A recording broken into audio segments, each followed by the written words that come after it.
भारत एक ऐसा देश जहां इतिहास केवल किताबों में नहीं मिलता, बल्कि जंगलों की निस्तब्धता, पर्वतों की ऊंचाई और नदियों की धारा में आज भी जीवित है।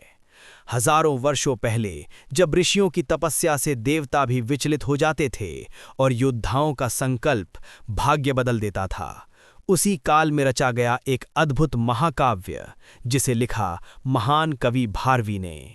ये केवल एक काव्य नहीं, बल्कि एक आध्यात्मिक पहेली है। एक ऐसी कथा जहां मानव और देवत्व आमने सामने खड़े हो जाते हैं। कथा शुरू होती है वनवास से। पांडव अपना राज्य खो चुके थे और घने जंगलों में भटक रहे थे। राजा युधिष्ठिर अपने भाइयों को धैर्य दे रहे थे, लेकिन उनमें से एक भीतर से टूट रहा था। वो था महान धनुर्धर, अजेय योद्धा अर्जुन। अर्जुन जानता था कि कौरवों के साथ होने वाला युद्ध केवल भूमि का नहीं, बल्कि अस्तित्व का युद्ध होगा, और उसे जीतने के लिए चाहिए था एक ऐसा अस्त्र जो देवताओं के पास भी दुर्लभ था, पाशुपतास्त्र। अर्जुन हिमालय की ओर निकल पड़ा। दिन बीते, महीने गुजरे। अर्जुन ने भोजन त्याग दिया, नींद त्याग दी। वो एक पैर पर खड़ा होकर ध्यान करने लगा। शरीर कमजोर होने लगा, लेकिन उसका संकल्प और भी प्रचंड होता गया। कहते हैं उसकी तपस्या इतनी शक्तिशाली थी कि देवलोक तक कंपन पहुंच गया। कुछ रहस्यवादी मानते हैं कि उस समय अर्जुन ने आकाश में अजीब प्रकाश देखा, अनसुनी ध्वनियां सुनी, जैसे कोई अदृश्य शक्ति उसे देख रही हो। और फिर अचानक जंगल की शांति टूट गई।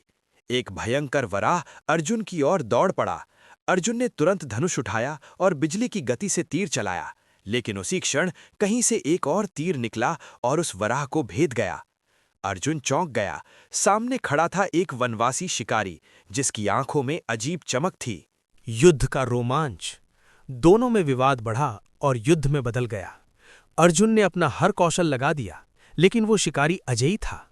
अर्जुन का गर्व टूटने लगा, उसकी शक्ति जवाब देने लगी और वो धरती पर गिर पड़ा। तभी उसके भीतर एक प्रकाश हुआ। उसे एहसास हुआ कि ये कोई साधारण मनुष्य नहीं, ये तो स्वयं महादेव हैं।